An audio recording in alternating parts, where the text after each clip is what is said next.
Walkthrough of a Garmin nuvi 30LM. Some people believe the 30LM never existed, but yeah, it does. You can go on eBay and get these right now. The LM means lifetime maps, so if you do get one, I strongly recommend you get one of these. A 32 gigabyte, doesn't have to be a SanDisk, but if you want to update the maps on this, get a 32 gig card.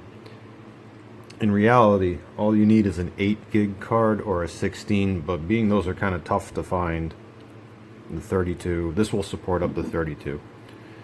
So just get that, and then what you will get is, in the United States, the lower 49 states, which means everything except Canada, Mexico, Alaska, Hawaii, Puerto Rico, Guam, so just the contiguous United States. That's what you get with this, because this never had Canada, Mexico, never had, also never had traffic, so this is just a basic navigator. And yeah, this one's kind of beat up, but you know, hey, it works. So people ordinarily get these things either because they have a car where almost nothing fits, so the 3.5, by the way, the 3.5 is a diagonal measurement. Almost nothing fits in the car, or they use it for a bicycle, or they use it for a motorcycle. But could you use this on a motorcycle or a bicycle? Yeah, sure. Does it have any sort of wireless Bluetooth for headphone? Oh, no, absolutely not. This is a basic navigator. So anyway, let's get to it. So starting, we'll just go through the settings first. In the system settings, the only thing you really have to worry about are these two. I have the simulator on just so I can show functions. You can do miles or kilometers, safe mode on or off. Safe mode basically means that if you try to use this thing while in motion, meaning while driving, cycling, whatever, it will give you a warning saying, no, can't do that. Most people have this disabled, so I of course have it set to off. If you just, the about screen, that's all that is, just tells you a little bit about the unit. All that restore does is put it to the default values. You don't have to worry about that, just these two, that's all. That's system. Under navigation, for your route preference, faster time, shorter distance, and off-road. Faster time means it will, based on route calculations, it will take what it thinks is the fastest way to get from A to B. The shorter distance usually takes more time to get there but less distance. And when you do off-road mode, that is the same as putting this into a trail unit mode, where it will just show a straight line from where you are to the destination, and you figure out how to get there on your own. This is good if you go off-road, which is why they call it off-road. So if you're in the middle of the woods and you just need a pointer to go from where you are to your marked waypoint, and I'll tell about that in a moment, that's what you would use that for, because there's obviously no roads in the woods.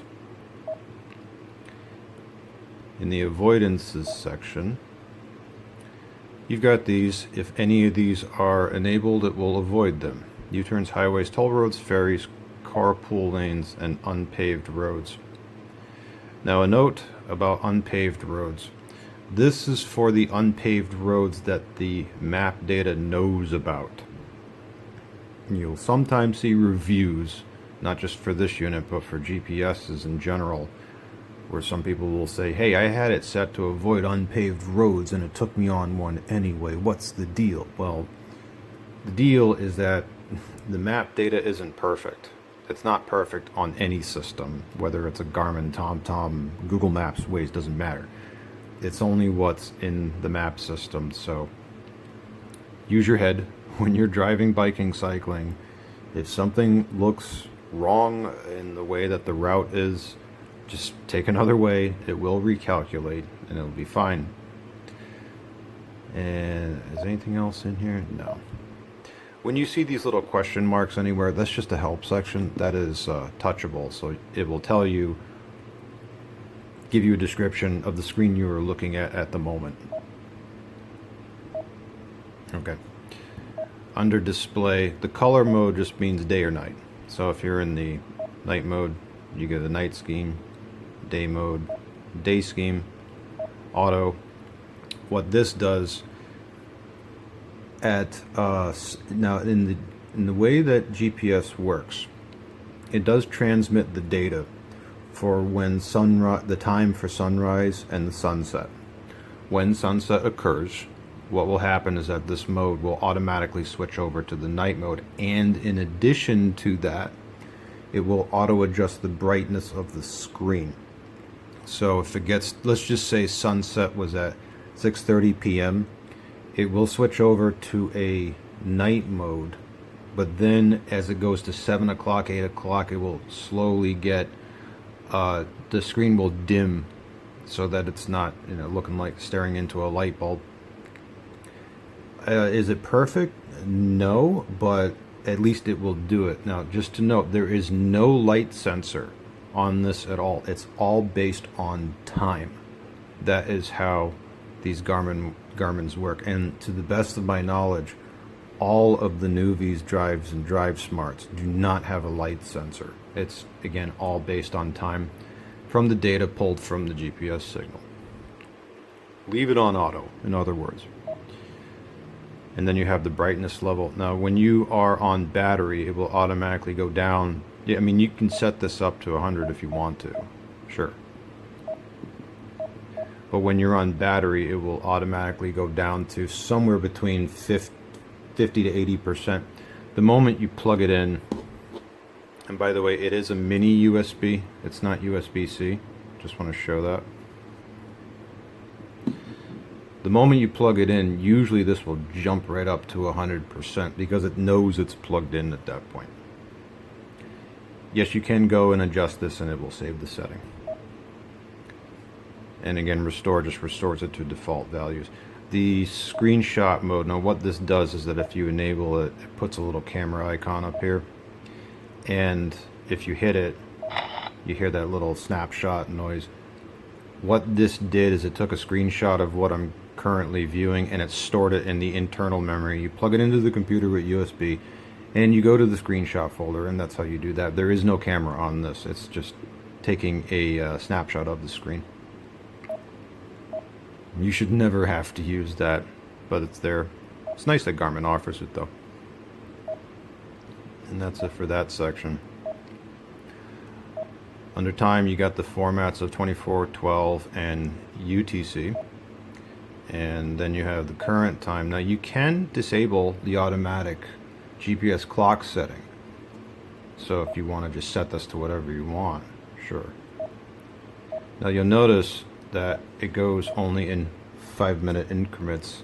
That's just the way that it is. So you can't set an exact time on it if you want to, but you can set it in 5-minute increments, which is good enough if you have to. And when would you have to do this? Well, there is a time zone map in this, in addition to a regular map, in addition to the base map. The base map and the map data for location data, the time zone map is there strictly so this thing knows what time it is, because I don't believe the GPS signal actually differentiates between time zone based on location. Yeah, I don't think it does. So what this does is that it's got a time zone map in it. Now, it could be that in the future, because time zones change sometimes depending on how governments do things. They vote a different thing in or whatever. And then it says, okay, we're observing daylight savings. Oh, no, we're not, and so on and so forth.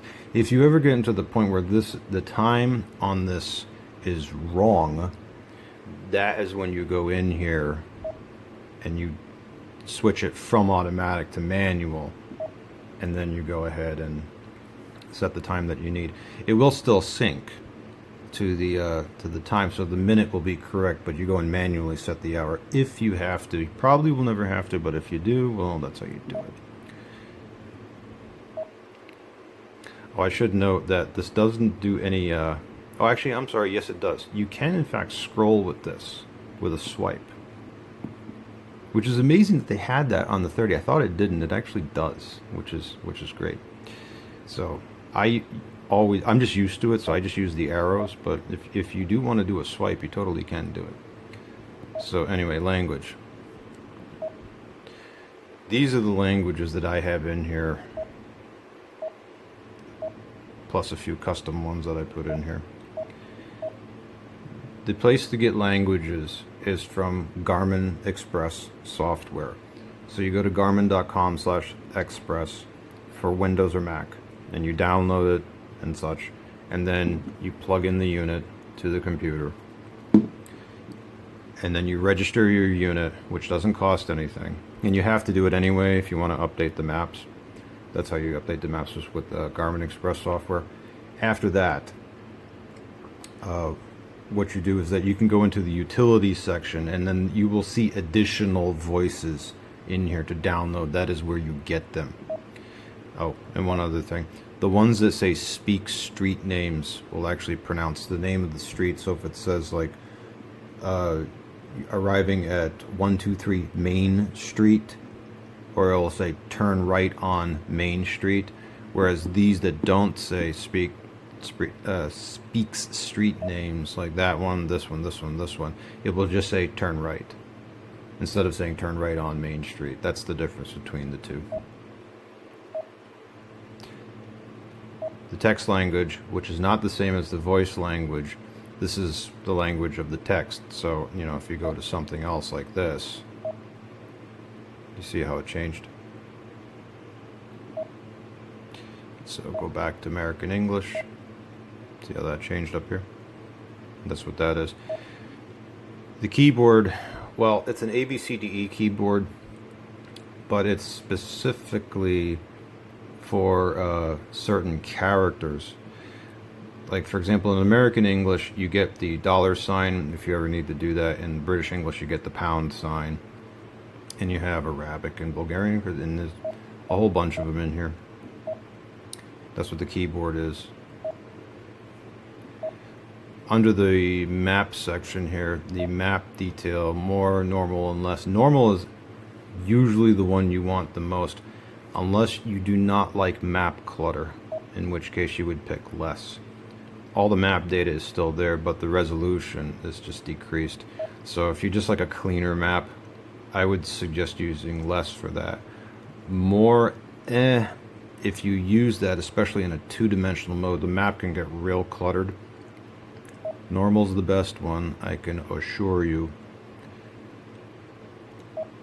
Now in the map view here, what track up means is that your vehicle icon is always pointing north. North up, what that means is that although this didn't change, your vehicle will turn in the direction, cardinal direction you are facing. And three-dimensional is just like track up, except in a bird's eye view. Most people like 3D because you get the thickest route lines and the thickest roads for lines and such for 3D. If you prefer a traditional looking map, like a paper map, then you would use north up. Some people do prefer that. Vehicle simply means a vehicle icon. I have some custom ones in here. You can also get these from the Garmin Express software.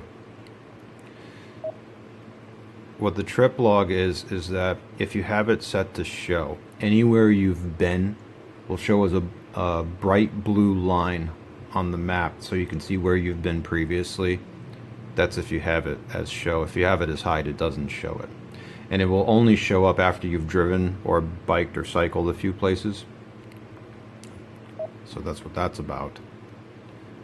The info screen here just says what map you have. And that's it for map.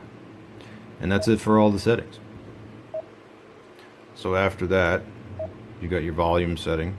Pretty self-explanatory. These are clickable. Increase volume, increase volume, decrease volume, or mute.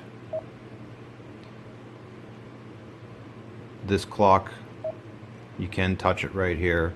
So if you want to set a quick way to get to the time settings right there, you can do that. If I had the GPS signal enabled, you can press and hold that to show your GPS signal information if you want to. And finally, let's get into the where to settings. So you can do an address here, where now by default this one will, in the United States, what it will do is show an address search for the current state you are in. If you want to change that, you go down here to state or country, and then you would choose a different state just by going to spell and just doing it that way. So if I wanted, Florida, for example. Now this, and before continuing, this is the keyboard. It's A, B, C, D, E. It is not QWERTY. There is no option for a QWERTY keyboard in this. So, F. And there's only one state that begins with F in the United States, and that's Florida, of course. Now we're searching in Florida. But I will go back to Texas. So, spell, and then T. Alright, now we're back to Texas. Right. So, if I wanted to, now knowing the postal code, as in the zip code, is actually the easiest and fastest way to search stuff in this, but you can do it by city. I'll show a few of them. So if I do it by city, spell city, I'll just do Austin, 611 East 6th Street. Okay, now I need to get to a number. This one is a space. This one is for uppercase, lowercase. Mode just means to change the keyboard language. Don't have to touch that. So I need a 6. So go here, and it changes it over to here, 6. Now I have to put a TH after that. So back to A, B, C, D, E, T. Yep, there it is. And 611 East 6th, right there. All right. So that's one way to do it. Getting an address. And by the way, if you press and hold back, it goes all the way back to the main menu screen here, to the where to. Now we'll do it the zip code way. Postal code. So I go to number 78701 611 East 6. Same thing. It's a little faster if you know your zip codes. Do you have to know them? No. But it's easy enough to do. Now from here, I can go. Now, by the way, the set location thing, that's only because I'm in simulator mode right now. Otherwise, you don't see that. So I can just go to the location, or I can save it from here. Now, if I don't name it, if I just leave it as is, it will name it as the address, or I can name it whatever I want. I'll just hit done, and it's officially saved. And I'll press and hold this. Go to where to. Your favorites are one menu down, or you can just scroll. And there it is. So it named it 611 6th. And then I can just go from here. If I want to edit this favorite, you go to favorites. Actually, I'll go back to the beginning here. Where to, down, favorites. Load the favorite, touch right here, edit. And while I'm here, I'll show this stuff. So first I can change the name. I'll just change it to 611. Now to delete stuff, that's what this little guy is here. So just name it 611. So I've renamed it. And now I'll change the little map symbol there. That's what this guy is. And we'll just, these are the map symbols that you have.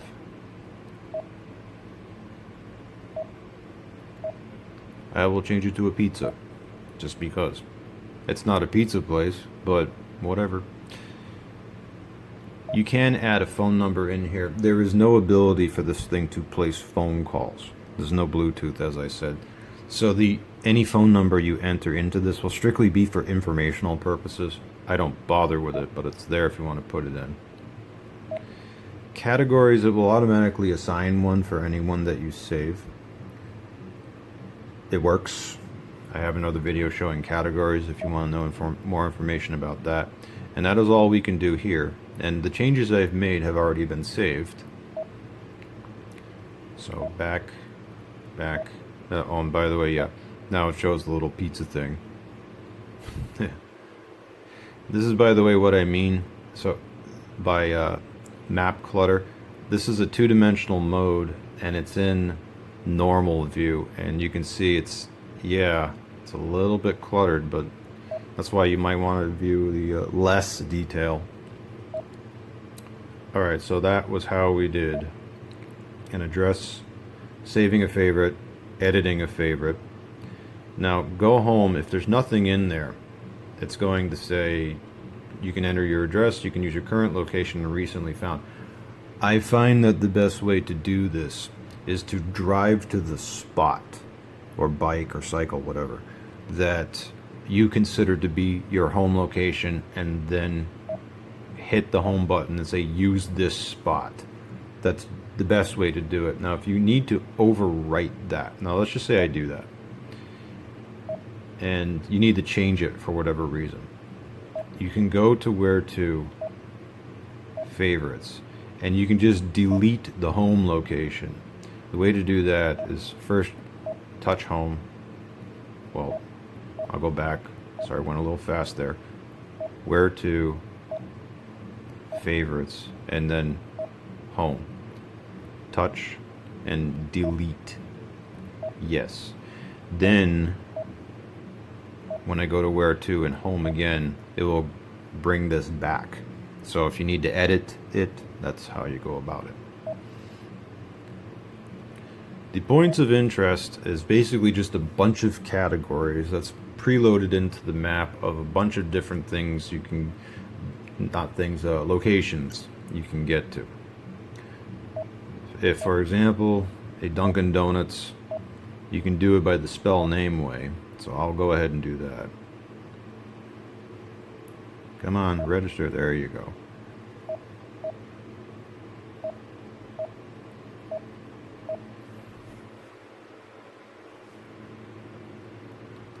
Is it the fastest searching thing in the world? No, but hey, it's an old unit. So there's a Dunkin' right there. And I can navigate to it. Now if I was to do the same thing with the category style search, well, I can go, I believe it's under food and drink, bagel or donut. Yep, there it is. So that's another way to get to it. And all of this stuff is just categories. That's all that this is. So in this particular one, food and drink with subcategories, fuel, which just immediately goes to gas stations. No subcategories with that one. Transit has a bunch of subcategories. So what that is. Lodging, which does have subcategories between campgrounds and hotels and motels and so on. Shopping has subcategories in it.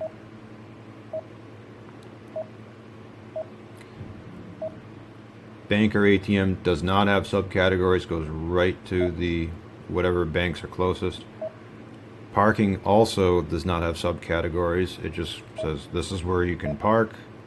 Now this one does not differentiate between paid parking and free parking. I should note that. So just because it has it doesn't mean it's free. The parking, that is. Entertainment does have subcategories. Recreation has subcategories. So does attractions. Hospital does not have subcategory, it just goes straight to it.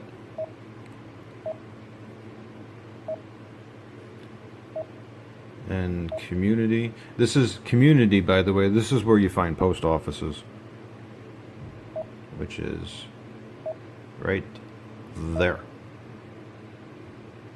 So that's how you find a post office. You go to the community first, and that's also where schools is and such.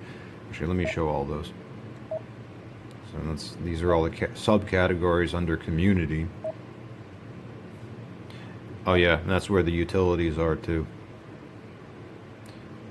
Some of them are a little bit weird though, as far as the listing you will see. Then we have auto services, which has subcategories. If you want to find a AAA place, by the way, that's usually under automotive. Yeah, that's under automotive club. I don't know if there's any others besides AAA for auto clubs. Oh, yep, there is. Okay. Most of the majority of them, though, are AAA offices. Car washes, dealers, truck stop. Truck stop, that's a good one to know, actually. So, under auto services, in the United States, truck stops are great places to stop. Not only to get fuel, but just basically anything. Like, yeah, Flying J. I love Flying J. Loves. That's where all that stuff is right there. Your travel centers are here. Know this one. Truck stops are good. And that's also where you have wrecker service.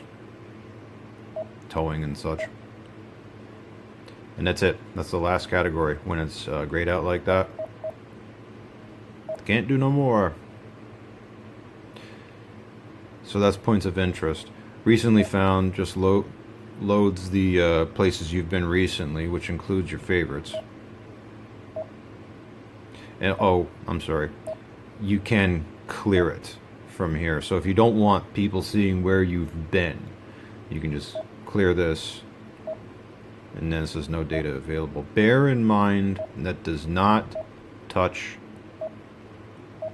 your favorites. Your favorites stay as is. Unless you go in here and touch, delete. That's how you do that. But if you're the type of person that you just want this cleared out, you can clear,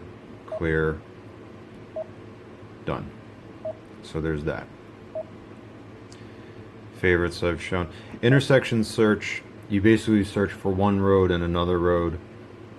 And it's not exactly simple, but it works. It's like looking up an address. Except you're just picking two. It says the intersection of this and this. That's how you do that. Now, there's no extras in this. Extras, for all intents and purposes, means POI lists. So if you load custom POIs into this thing, that is where it would be, is under the extras category. If you go to a website like POI Factory and you load in custom POIs into this thing, it's under extras. That's where it is. Cities just basically means a city search. That's all that means. You get a list here of the cities to go to. Or you can just spell the city you want to find and it will find it, even if it's something like really far away. So I'll give an example of that. Yeah, so it finds Tampa. And by the way, this folder right up here, that's your recent searches. That's what that is. So if I searched for Austin recently, so I can just, there we go. And then it will auto-fill the field, and then you can just go for it like that. That's what that little guy means. You can just do a regular browse map, and yeah, you can drag it around if you want to. Back it up, and then just pick a location, zoom in a little bit, and let's just say I want to go right there, and go. That's how you do that. So that's a browse map feature on this. Coordinates allow you to input direct coordinate. Now, the only two types of coordinates most people use in this thing, I suggest using decimal degrees, which is DDD dot DDDD. There's also degrees, minutes, seconds, which shows it like this in degrees, minutes, seconds. When you look on Google Maps, you're either going to see it in degrees, minutes, seconds, or you're going to see it as decimal degrees. I think decimal degrees is the easier of the two to work with. And where this comes in handy is if you spot a location on Google Maps or Bing Maps or another OpenStreetMap map service, and there's not really an address for the location, so that's how you get to it, is you put in your coordinates manually. And once you do that, you can hit next and go, or save it as a favorite. If, by the way, you save it without a title, it will just label it as coordinates, and it will show the coordinates. If you save another one without a name, it will name it coordinates 1. As a matter of fact, I'll show that. So if I go where to and coordinates next, I just save it again. Oops, I didn't put in a title. The unit will auto rename it to coordinates 1. So there's that.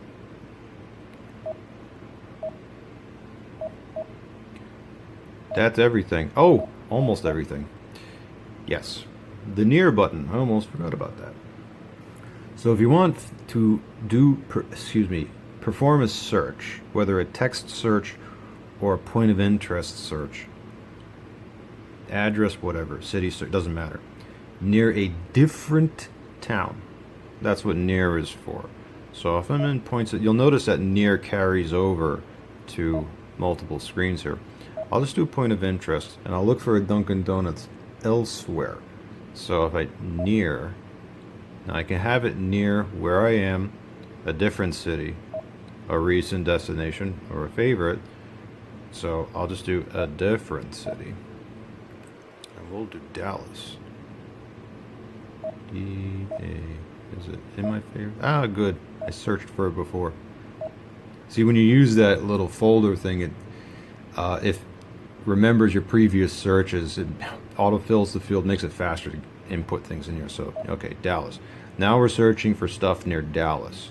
So, food and drink, bagel or donut. Give me a Dunkin' Donuts. Do you have one, Dallas? Do you have one for me? Come on, I know you do. Donuts, donut. How many donut shops are in Dallas? Evidently too many. Good Lord. Well, instead of scrolling through all these, I'm going to do a spell. D-U-N... Where's the K? K... Ah. Alright, Dallas. Don't embarrass me, Dallas. Show me a Dunkin'. There we go. Okay, and where is it at? Well, alrighty then. That is what we got, people. That is how to do everything. I'm pretty sure everything on the 30LM. Take it easy.